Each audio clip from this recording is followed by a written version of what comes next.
On my 29th birthday, I saw on Instagram that my family surprised my sister with a trip to Paris.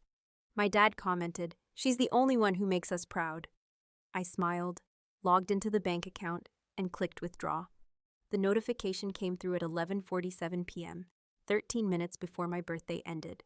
I was sitting on my apartment floor with a half-eaten cupcake from the grocery store bakery, the kind with too much frosting that leaves your teeth feeling coated, when my phone buzzed.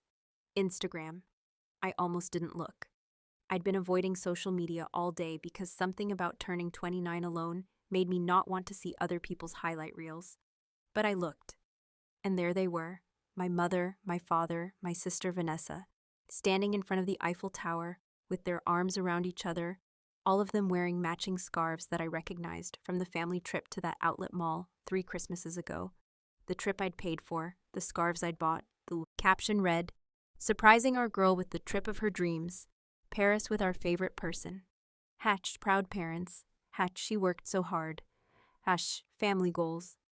47 comments already. Aunts and uncles and cousins typing heart emojis and "she deserves it." And "what an amazing family." And then, underneath all of that, my father's comment. Just 11 words, but they landed like a verdict I'd been waiting my whole life to hear spoken out loud. "She's the only one who makes us proud. Our shining star." I read it 3 times. Then I set down the cupcake, opened my laptop, and logged into the joint family account that I'd been funding since I was 22 years old. The balance read $347,000. I smiled, really smiled, the kind that comes from somewhere deeper than happiness, and clicked withdraw. I should probably explain. Not the money. We'll get to the money. But the rest of it. The way a family can spend 29 years looking right through you while you're standing in the same room as them, waving. The way you can fund their entire existence and still be invisible. The way you can love people so completely that you convince yourself they must love you back, even when every piece of evidence suggests otherwise. I should explain how I got here. To this floor, to this cupcake, to this moment of finally letting something go. I was born 3 years after Vanessa, which is either the best or worst gap, depending on who you ask. Close enough that we should have been friends. Far enough apart that she never saw me as anything but a nuisance. My earliest memory is of her crying at my 2nd birthday party because the attention wasn't on her, and my mother scooping her up and taking her to get ice cream while my grandmother finished singing happy birthday to me alone. I remember thinking, even at 2, or maybe this is a reconstructed memory, the kind we build later to make sense of patterns we couldn't name as children, that I had done something wrong by existing, that my birthday was a problem, that Vanessa's tears were more important than my candles. That feeling never went away. Vanessa was beautiful in a way that I wasn't. I don't say this with bitterness anymore. I've had years of therapy to understand that beauty is a neutral fact, not a moral judgment. But growing up in the Martinez household, beauty was currency, and Vanessa had it in spades. Dark hair that fell in waves without effort, cheekbones that caught light, a laugh that made people turn and look, always wanting to be in on the joke. I was different, quieter. I had my father's broad shoulders and my mother's tendency toward worry, and I wore glasses from age 7 and preferred books to parties. I wasn't ugly, I know that now, have come to appreciate my own face in the mirror, but I wasn't Vanessa. And in our family, there was Vanessa, and there was everything else. My parents owned a small restaurant when I was growing up, Martinez Family Kitchen, a place in a strip mall that served decent enchiladas and better margaritas. They worked 14-hour days and came home smelling like grease and limes, and they loved us the only way they knew how, by providing. Food on the table, roof over our heads, Catholic school tuition somehow, even when the bills piled up. But the softer things, the praise, the attention, the moments of seeing and being seen, those went to Vanessa. My mother did her homework with her, sitting at the kitchen table and patiently explaining fractions while I sat in my room and figured it out alone. My father took her to work sometimes, let her stand behind the counter and charm customers, while I was told I was too serious and might bring down the mood. I learned early that usefulness was my only path to belonging, so I became useful. I was 12 when I started helping with the restaurant's books. Not officially, I was too young for anything official, but I'd noticed that my mother's system of tracking expenses was a shoebox full of receipts and a hope that things would work out. I asked if I could organize them. She laughed and said sure, probably expecting me to lose interest. I didn't lose interest. By 14, I was doing the actual bookkeeping, teaching myself accounting from library books, because this was before YouTube tutorials existed for everything. By 16, I'd found a way to reduce their food costs by 12% through better vendor contracts.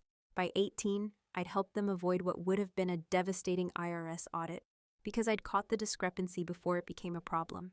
They never said thank you, not once. But they did start coming to me when they needed things.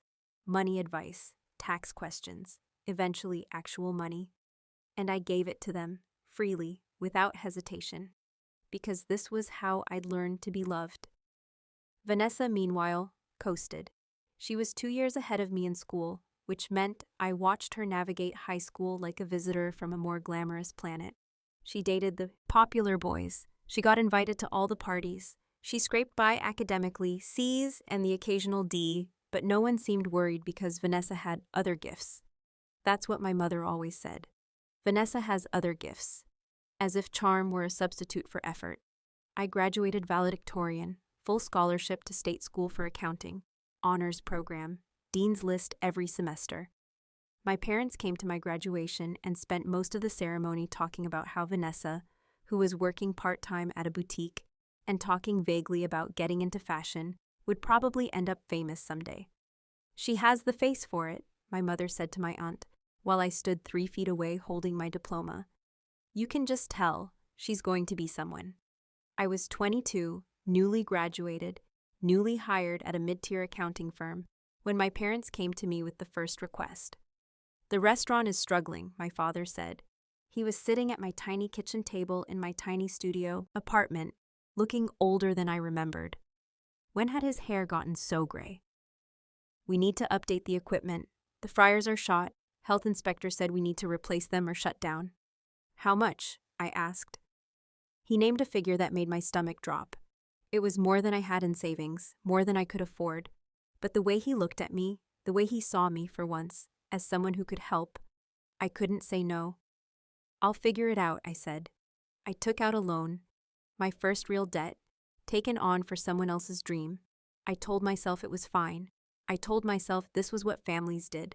I told myself that helping them was the same as being loved by them, that the two things were interchangeable. I was young, I was hopeful, I was wrong. The requests kept coming. The restaurant needed repairs. Then it needed an expansion. Then the expansion failed, and they needed money to cover the losses. Then my mother got sick. Nothing serious, but the insurance didn't cover everything, and suddenly I was writing checks for medical bills too. Then Vanessa needed help. This was the part that should have made me angry, but I was too far gone by then, too convinced that my only value lay in what I could provide. Vanessa, at 25, had bounced through a series of jobs and relationships and was living back home with my parents because her latest boyfriend had turned out to be married. She needed a fresh start. My mother called me crying about how hard it had been for Vanessa, how she just needed a little help to get back on her feet. The little help was a $15,000 loan that we all knew would never be repaid, an apartment deposit, first and last month's rent, furniture, a new wardrobe for job interviews, a used car when her old one broke down. I gave it all. I gave it because I still believed, against all evidence, against all reason, that if I just did enough, if I just proved myself useful enough, they would finally see me, finally include me, finally love me the way they loved her. The joint family account was my idea. I'm not proud of that now, but I need to own it. I was 26 and making good money, senior accountant at a larger firm, on track for manager within a year or two. I'd paid off my student loans and most of the debt I'd taken on for my parents, and I had this naive, hopeful idea that I could formalize what I'd been doing informally for years. A family emergency fund, I called it, something we all contribute to for when things come up.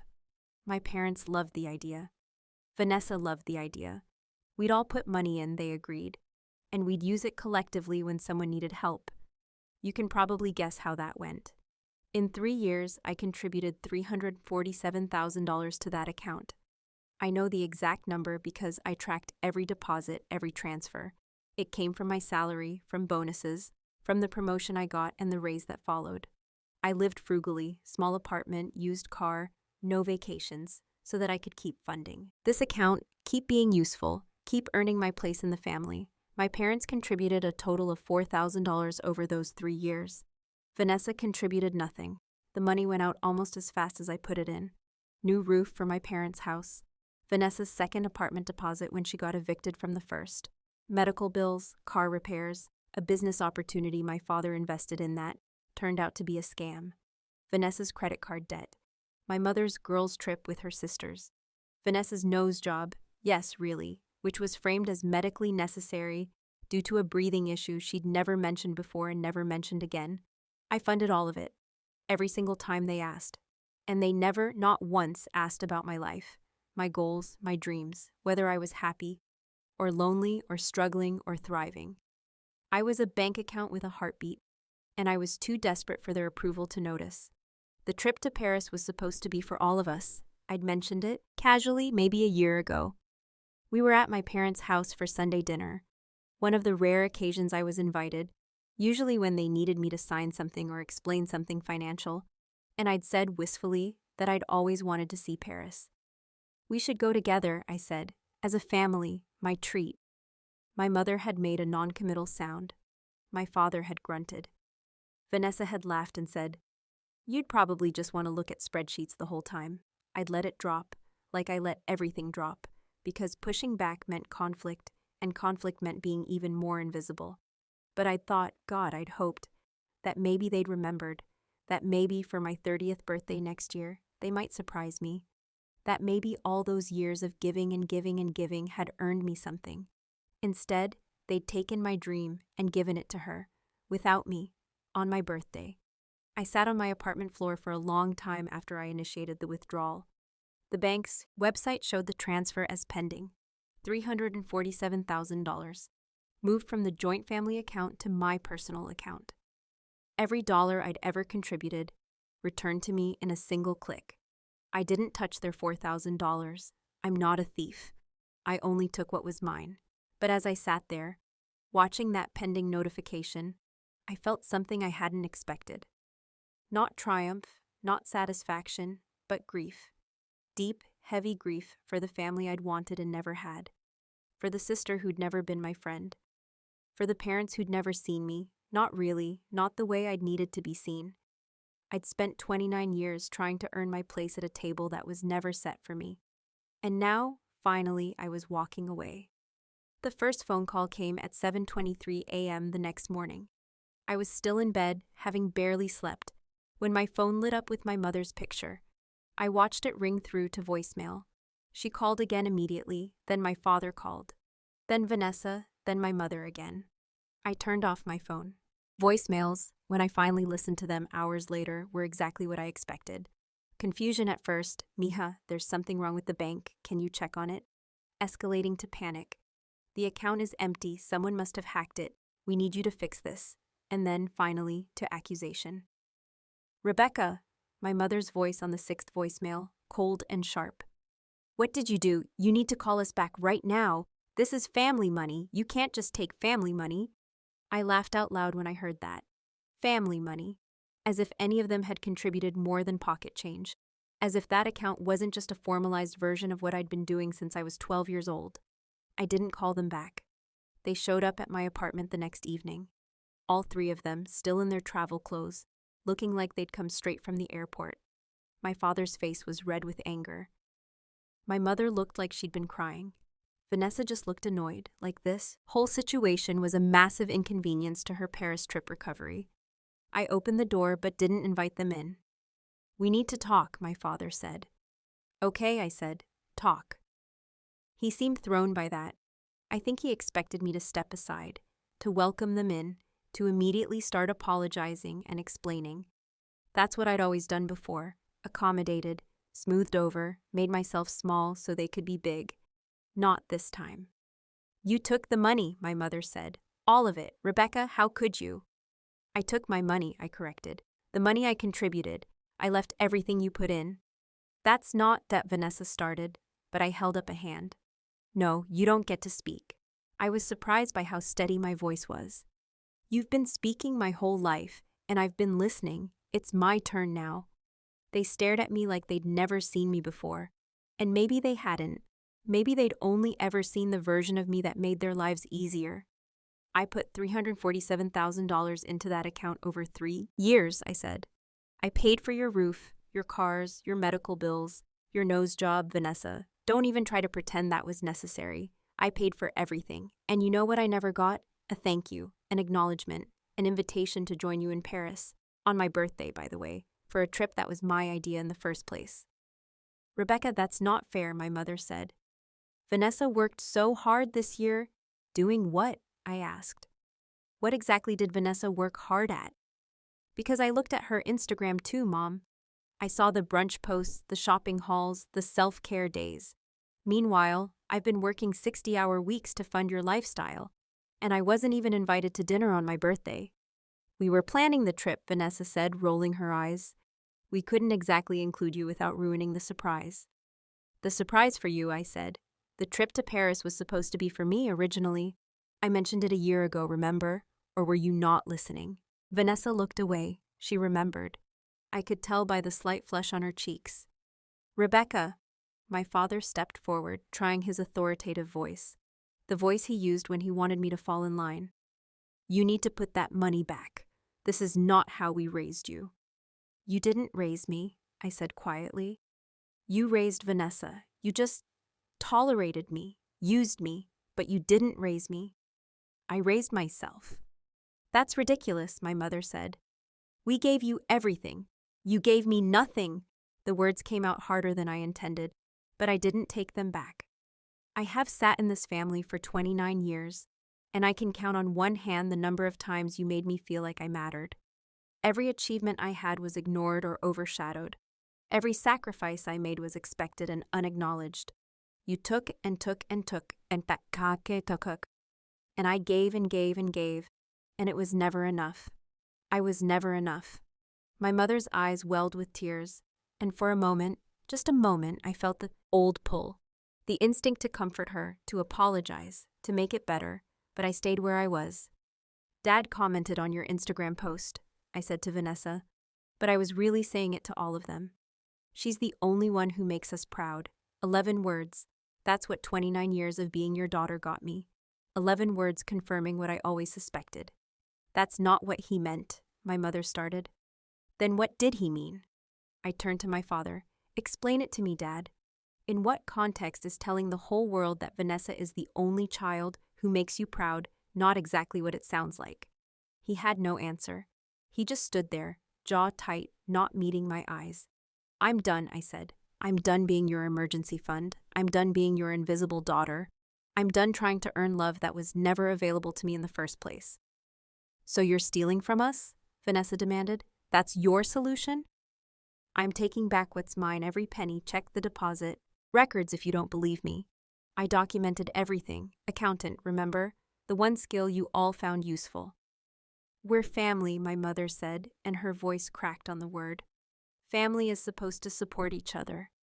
I know, I said. That's why I supported you for years. But support is supposed to go both ways, Mom. When's the last time any of you supported me? The silence was its own answer. I want you to leave now, I said, and I don't want you to contact me again. Not until you're ready to have an honest conversation about what this family has been and what, if anything, it could become. You can't just cut us off, Vanessa said. Watch me. I closed the door. I locked it. I stood with my back against it, listening to them argue in hushed voices on the other side, waiting for the sound of their footsteps retreating. It took longer than I expected, but eventually they left. The next few weeks were strange. I'd expected to feel something, relief maybe, triumph, the satisfaction of finally standing up for myself. And I did feel some of that in moments. When I woke up in the morning and didn't immediately check the family group chat. When I got my paycheck and didn't mentally calculate how much to transfer to the joint account. When I went to dinner with friends and didn't feel the constant low-level anxiety of being on call for the next family emergency. But mostly, I just felt empty. I'd structured so much of my identity around being the responsible one, the helpful one, the one who held everything together. Without that role, I didn't quite know who I was.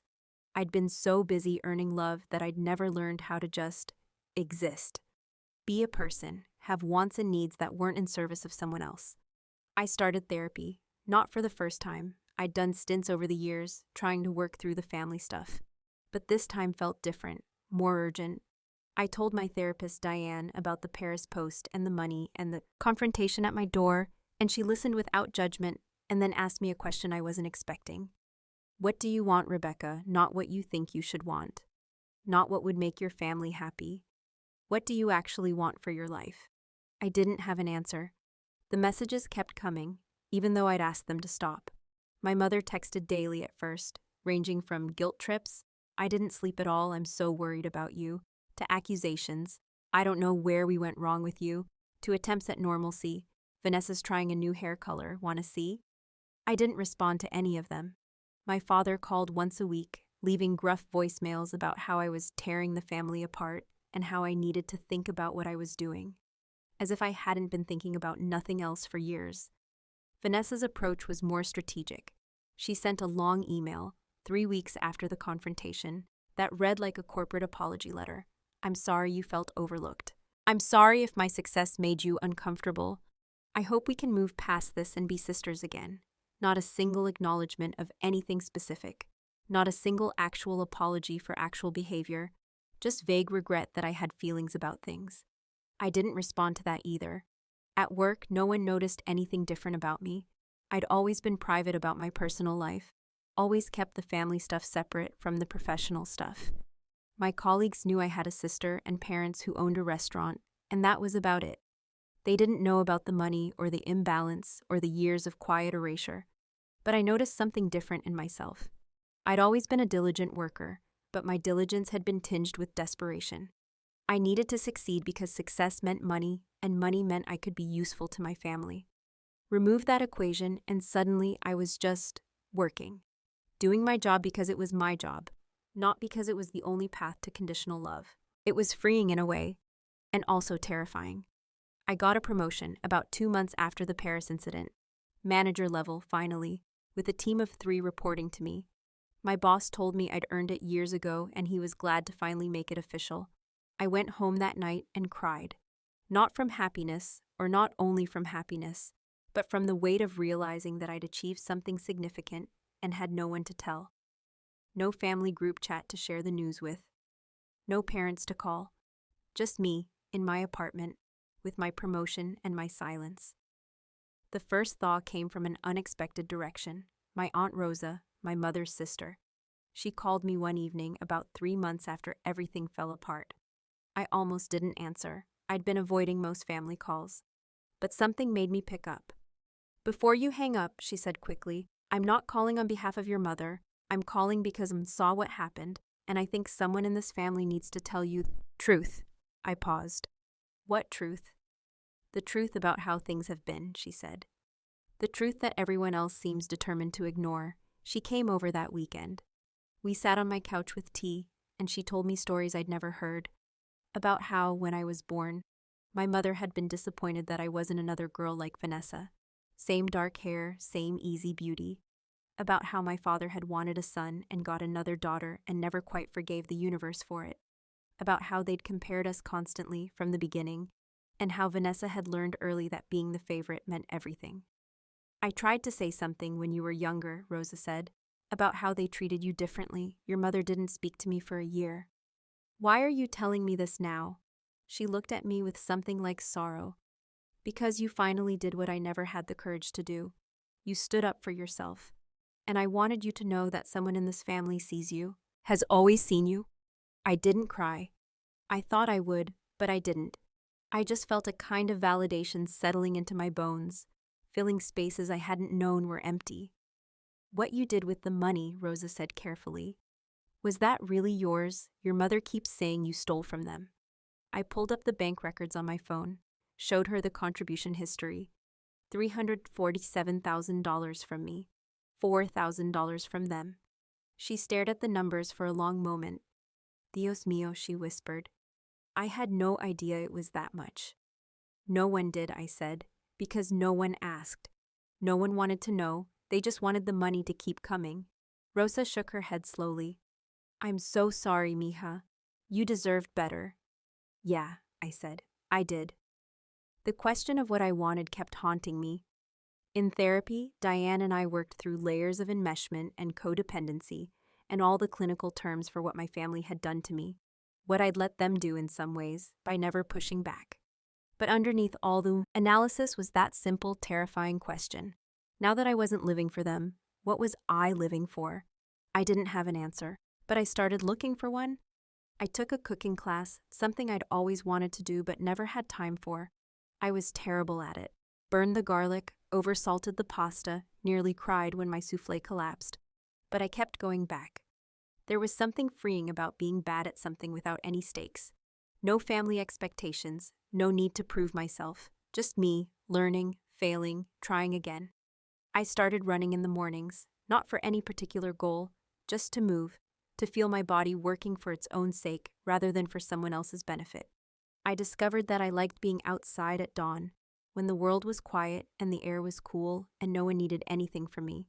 I reconnected with friends I'd let drift during the years of family obligation, college roommates who'd moved away, work colleagues I'd kept at arm's length. I was awkward at first, out of practice with intimacy that wasn't transactional, but they were patient with me, kinder than my family had ever been.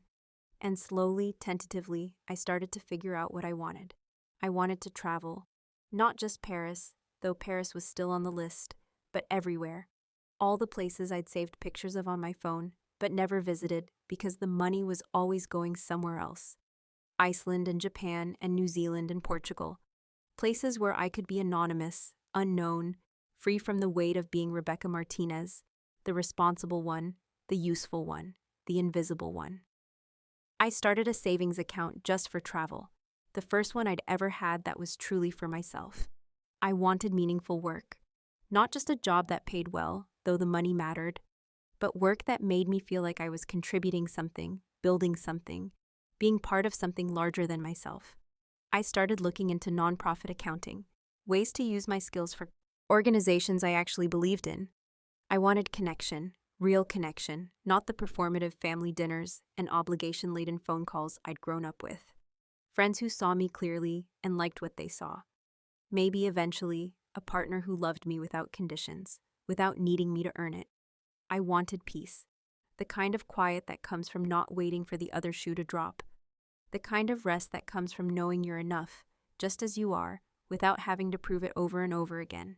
6 months after Paris, my mother showed up at my door alone. I almost didn't open it. But something in her posture, visible through the peephole, something defeated, smaller than I'd ever seen her, made me turn the lock. She looked older, that in a way that wasn't just physical. She'd lost weight, and her hair was grayer than I remembered. "Can I come in?" she asked. I stepped aside. We sat across from each other in my small living room, and for a long moment, neither of us spoke. The silence was strange, not comfortable, but not hostile either, just heavy. "I've been talking to Rosa," she finally said. She showed me the bank records. I waited. "I didn't know," my mother said. "I didn't know how much you'd been putting in. We all thought, it was more evenly distributed, that we were all contributing." "You thought that because you wanted to think it?" I said, not unkindly. "Because it was easier than looking at the truth." She flinched, but she didn't deny it. "I've been doing a lot of thinking," she said. "These past months, without you, I've had to look at things I didn't want to look at, about how I treated you, growing up after." I stayed quiet. This wasn't about me making her comfortable. If she had something to say, she needed to say it on her own. "Your father," she stopped, swallowed. "Your father always wanted a son. When you came along, and you were another girl, he was disappointed. I know that's not fair, it's not your fault. But he pulled back from you in a way he didn't with Vanessa, and I let him. I didn't protect you from that. I made it worse even by focusing so much on your sister." "Why?" The question came out smaller than I intended. "Because she was easier," my mother admitted. "Vanessa was easy to love, bright and pretty and charming. You were harder, you were serious. You asked questions I didn't know how to answer. You noticed things that made me uncomfortable. It was easier to focus on Vanessa than to try to figure out how to reach you. So you just didn't try. I just didn't try. Her voice broke on the last word. And then you got older, and you were so capable, so self-sufficient. You didn't seem to need us anymore. And I told myself that was fine, that you were doing well, that we must have done something right. But really, I think I was just relieved to have an excuse not to try harder. I let her words settle. They were true. I knew they were true. But hearing them spoken aloud didn't feel the way I'd expected. I'd imagined this moment so many times, the moment when someone in my family finally acknowledged what they'd done. I thought it would feel like victory, like vindication. Instead, it just felt sad. I can't take back 30 years, my mother said. I can't undo the damage, but I wanted you to know that I see it now, what we did, what I did, and I'm sorry. I'm so deeply sorry, mija. Are you saying this because you want the money back? The question was harsh, but I needed to ask it. I needed to know if this was genuine or just another manipulation, another performance designed to get me back in line. My mother shook her head. Keep the money, it's yours. You earned it. More than earned it. That's not why I'm here. Then why are you here? Because I miss you. Her voice was raw. Because the house is quiet without you, and I didn't realize how much of our family ran on your presence until you were gone. Because I am 58 years old, and I just realized I don't know my own daughter, and that's my fault. And I would like, if you're willing, to try to change that. I didn't say anything for a long time. I watched her sit with the silence, not trying to fill it, not demanding a response, just waiting, letting me decide. I don't know if I can forgive you, I finally said. I don't know if I can ever trust you again. What you did, what all of you did, it broke something in me, something I'm still trying to put back together. I know. I'm not going to go back to the way things were. I'm not going to fund the family. I'm not going to be the one who holds everything together. Those days are over. I understand. And I'm not going to pretend this conversation fixes everything. One apology doesn't erase 30 years. I know that too. But I took a breath. But I'm willing to try. Slowly, carefully, with boundaries. If you can accept that, if you can accept a relationship that isn't on your terms, that's actually mutual and equal and real, then maybe, someday, we can have something. My mother's eyes filled with tears. That's more than I deserve. It is, I agreed. But I'm tired of giving people what they deserve. I'm trying to give people what I want to give them, and I've always wanted, a mother who sees me. I see you, she whispered. I'm so sorry it took this long, but I see you, Rebecca. I see you. Recovery isn't linear. I learned that in therapy, but I'm still learning it in practice. Some days I feel strong, capable, finally free of the patterns that shaped me for so long. Other days I catch myself slipping into old habits, offering to help before anyone asks, measuring my worth by what I can provide, waiting for approval that I've decided I don't need anymore. The relationship with my mother is a work in progress.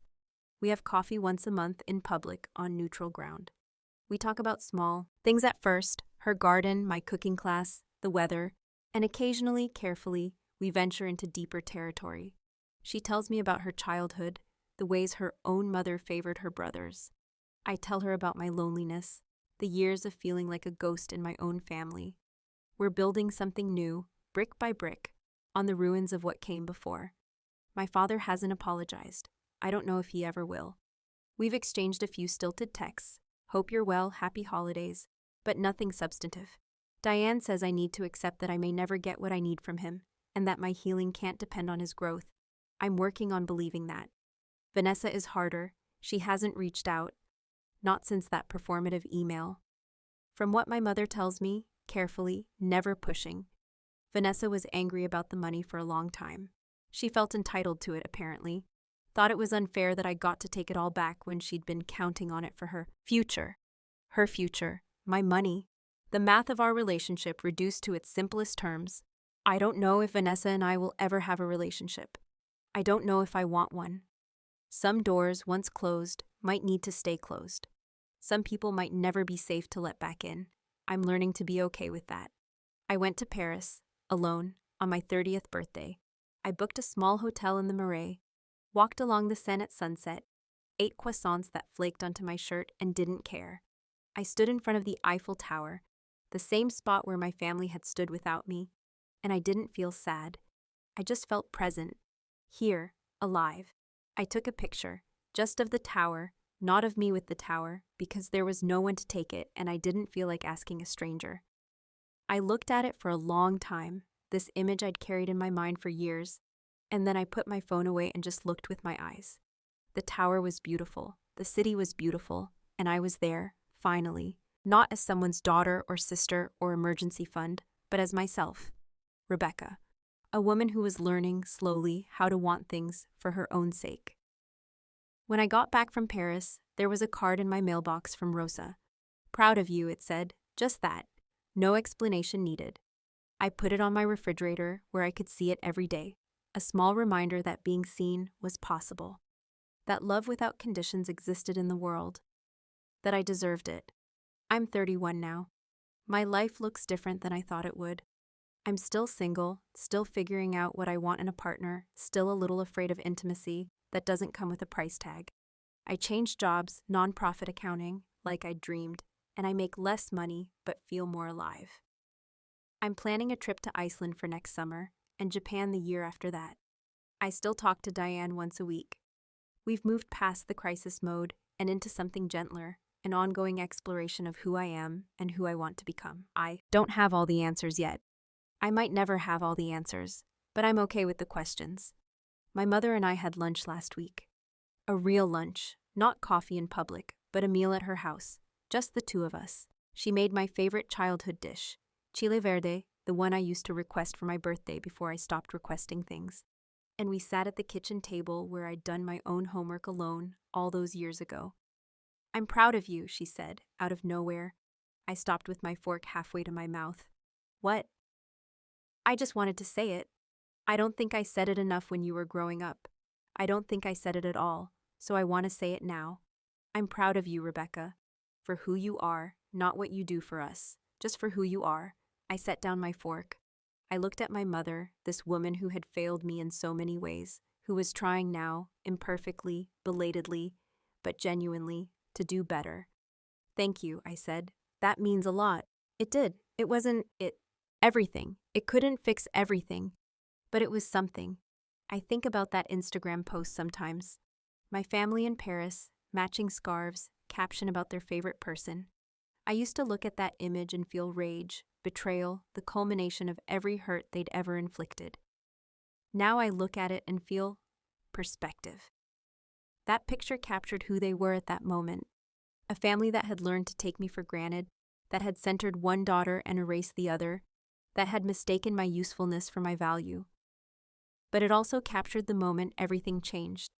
I clicked that picture. I clicked into the bank account. I clicked withdraw. And then I started the long, slow process of withdrawing from much more, from patterns that had trapped me since childhood, from the belief that I had to earn love, from the fear that being seen was impossible. I'm still withdrawing, still learning how to exist without disappearing into other people's needs, still figuring out what it means to be visible, valuable, enough. But I'm doing it, day by day, breath by breath, one click at a time. 3 years later, the invitation arrived in the mail, thick cream cardstock with gold lettering. Vanessa's wedding, a destination event in Tulum, 3 days of celebration, accommodations not included. I held it in my hands for a long time, reading and rereading the words. Together with their families, Vanessa Martinez and Brandon Ellis request the pleasure of your company. 3 years of silence, and then this. I called my mother that evening. Our relationship had deepened, not back to the enmeshment of before, but into something realer, more honest. We talked weekly now. Occasionally she said things that still stung, and I told her, and she apologized and tried to do better. It wasn't perfect, but it was progress. "Did you know about this?" I asked, holding the invitation. A pause. "She asked me not to tell you, said she wanted to reach out herself." "This isn't reaching out, this is an invitation, there's a difference." "I know," my mother sighed. I told her that. I told her she needed to actually talk to you, not just send a card, but you know, Vanessa. I did. That was the problem. "What do you want to do?" my mother asked. "I don't know yet. For what it's worth, I think she misses you. She doesn't know how to say it. She's never been good at at the things you're good at. Apologizing, being honest about hard stuff. That's not an excuse. No, it's not. We sat in silence for a moment, mother and daughter, holding the weight of a fractured family between us. I'll think about it, I finally said. Okay, and Rebecca, whatever you decide, I'll support it. If you don't want to go, I'll understand. If you do want to go, I'll be there with you. Something loosened in my chest. This was what I'd always wanted. Not agreement or compliance, but solidarity. Someone in my corner, whatever I chose. Thanks, Mom. I love you, mija. I almost said it, back automatically, the way I used to, reflexively without thinking. But I stopped myself, checked in with my body, my heart, whether the words were true. They were. I love you too. I wrote Vanessa a letter, not an email, not a text. A real letter, handwritten on paper I bought specifically for the purpose. I wanted it to feel intentional, weighted, something she couldn't just glance at and delete. Vanessa, I received your wedding invitation. Congratulations on your engagement. I've spent the past 3 years building a life without our family in it. Not because I wanted to, or at least, not only because I wanted to, but because I had to. Because the way things were was destroying me, slowly, from the inside out, and I couldn't keep pretending otherwise. I don't know if you understand that. I don't know if you've ever tried to understand it. From where I stood, it seemed like you were comfortable with the arrangement, me giving, you receiving, neither of us acknowledging the imbalance. Maybe that's unfair. Maybe you had your own struggles I didn't see, but I can only speak from my experience. And my experience was that I was invisible to you. I'm willing to talk, if you're willing to really talk. Not perform an apology, not smooth things over for the sake of family photos, but actually sit down and be honest about what happened between us and what, if anything, we might want to build going forward. If you want that, call me. Not text, not email, call. And we can figure out together whether I'll be at your wedding. If you don't want that, if this invitation was just a formality, something you felt obligated to send, then I wish you well with your marriage, and I hope you find the happiness you're looking for. Your sister, Rebecca. I mailed it on a Tuesday. I didn't expect to hear back. She called on Friday. I was at work in the middle of reviewing a quarterly report when her name flashed on my screen. I stared at it for 2 full rings before answering. Hi. Hi. Her voice was smaller than I remembered, less confident. I got your letter. Okay. She stopped, started again. I don't know how to do this, Rebecca. I don't know how to say the things you need me to say. That's a start, I said, admitting you don't know. I've been seeing a therapist since everything happened. Mom suggested it, and I thought she was being dramatic. But then I started going, and another pause. I didn't realize how much I'd built my whole identity around being the favorite. How scary it was to imagine that changing. How much I needed you to stay in your role so I could stay in mine. I sat back in my chair. This was more honesty than Vanessa had ever offered me. I'm not going to apologize for taking the money, I said, because it was mine. I know, I was angry at first, but I looked at the records eventually. Mom made me, and I saw how much it was, how long you'd been carrying us. Carrying you, specifically, your apartments, your car, your credit cards, your nose. I know, her voice cracked. I know, Rebecca, I'm not going to make excuses. I benefited from the way things were, and I never questioned it, and that was wrong. That was really wrong. I let the silence stretch.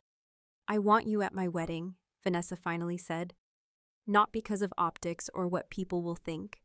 Because you're my sister, and I've spent 3 years realizing how much I took that for granted. And I don't want to start my marriage with this gap where you should be. What changed? I asked. 3 years of nothing, and now suddenly you care? Getting engaged, she admitted. Brandon asked me about my family, and I had to explain why you weren't around. And saying it out loud, hearing myself describe what happened, I couldn't pretend anymore that it was your fault, that you were being dramatic or unreasonable. I had to face the fact that we drove you away. I drove you away. You did. I know. A ragged breath. I'm so sorry, Rebecca. I'm so sorry for not being a sister to you, for taking everything and giving nothing, for letting you disappear while I stood in the spotlight. I'm sorry for all of it. It wasn't a perfect apology. There were gaps. Specifics she skipped over, hurts she didn't name, but it was real. I could hear the realness in her voice, the struggle of it. I need to think about it, I said. Okay? And I need you to understand that even if I come, things can't go back to the way they were. I'm not going to fund anything. I'm not going to fix anything. I'm just going to be your sister, if I'm anything at all. I understand. I don't want your money, Rebecca. I never should have wanted it. I want you, whatever version of you I can have. I closed my eyes. The little girl in me, the one who'd spent her whole childhood waiting for this, wanted to believe her. The adult I'd become was more cautious. Let me think about it, I said again. I'll let you know. Thank you for answering, for listening, for giving me a chance to say this. Yeah. We hung up without saying goodbye. But it wasn't cold, it was just unfinished. A conversation that might continue or might not. A door that was open, but only a crack. I sat at my desk for a long time after, staring at nothing. In the end, I went to the wedding, not for Vanessa, not entirely, not for my parents, who were visibly relieved to have both daughters present. I went for myself, because I wanted to see who I'd become in a setting that used to diminish me, because I wanted to test whether the boundaries I'd built could hold, and because I was tired, finally deeply tired, of absence, of walking away, of protecting myself by disappearing. I wanted to learn how to stay. The ceremony was beautiful. Vanessa looked radiant. She always did. And Brandon seemed like a good person, attentive and gentle in ways I hadn't expected from her. Usual type. I sat near the back with my mother, and when Vanessa walked down the aisle, she caught my eye and smiled. Not her performance smile. Something smaller, more real. At the reception, she found me before I could decide whether to find her. You came, she said. I came. Thank you. She hugged me, the first hug between us in over 3 years. And it was awkward and stiff, and neither of us knew quite how to hold the other. But it happened. We made it happen. I don't know how to be your sister, she admitted, pulling back. I never learned how, but I want to try, if you'll teach me. I don't know how either, I said. But maybe we can figure it out together. It wasn't a promise. It wasn't forgiveness. It was just a possibility, held loosely, allowed to exist without pressure. Sometimes that's all you can offer. Sometimes that's enough. I'm 34 now. I still have the screenshot of that Instagram post. Not to torture myself, not anymore, but to remember where I was, what it cost me, what I chose to do about it. My family isn't perfect. We'll never be the picture people post with hashtags about family goals, but we're honest now, in a way we never were before. We've named the patterns and we're working slowly, imperfectly, to change them. I bought a house last year, small, nothing fancy, but mine, fully mine, paid for with money I saved by not funding anyone else's life. My mother came over last week to help me plant a garden.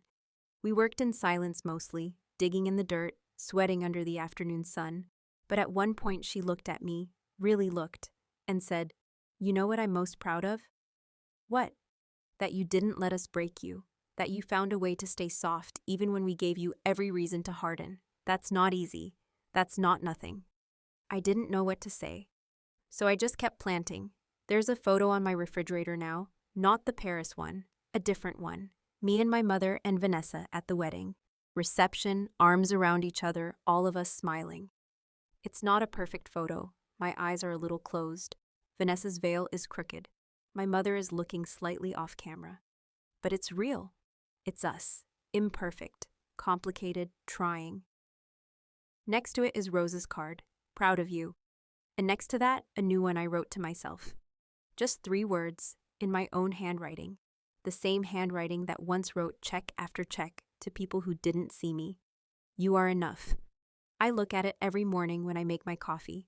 I look at it every night before I go to bed. And slowly, day by day, I'm starting to believe it. 5 years later, my daughter was born in spring, when the cherry blossoms were falling. I named her Rosa, after the aunt who saw me when no one else did.